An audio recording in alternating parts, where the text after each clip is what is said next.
Today we're going to turn to the Gospel of Matthew, and our verse is chapter 14, verse 13. And the context for this verse is John the Baptist has just been executed in prison. And remember, John was Jesus' cousin. They probably knew each other from the time they were little boys all the way through into adulthood.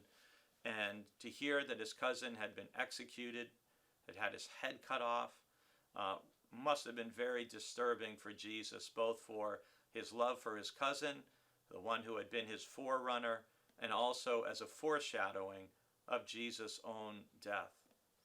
And so he hears that, and then we turn to verse 13. Now when Jesus heard this, he withdrew from there in a boat to a deserted place by himself. But when the crowds heard it, they followed him on foot from the towns.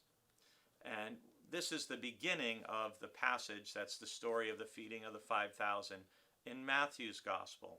And part of what I want to highlight is Jesus going away and taking time in solitude to reflect. Solitude is a very important spiritual discipline. Jesus, it's safe to say, right now is grieving. He's grieving the death of a family member, his cousin.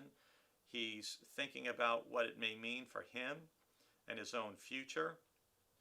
And when you're grieving, it's important to have some time in solitude to reflect, to think, to journal, to really think about the future and how with the loss of this person, now my life is different and it's not going to be the same, and I have to figure out how I keep going forward in life.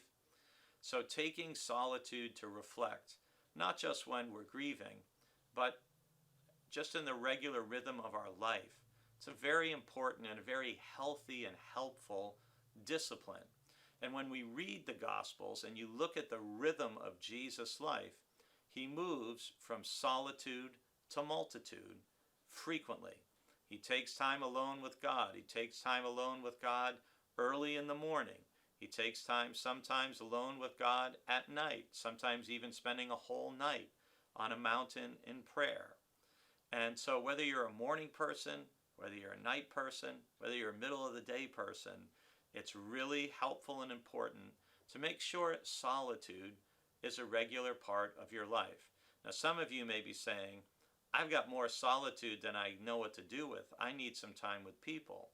Well, remember, Jesus' rhythm was solitude, multitude, and then the third component was time with his small group, with the disciples. And that's a very healthy rhythm for you and for me to keep in mind. We need time alone with God. We need time with a smaller group of supportive friends and family. And we need to be engaged with the world.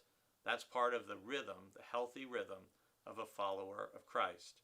So I hope you'll get some time in solitude today and use it to pray, to write or journal, to reflect, to help plan for your future.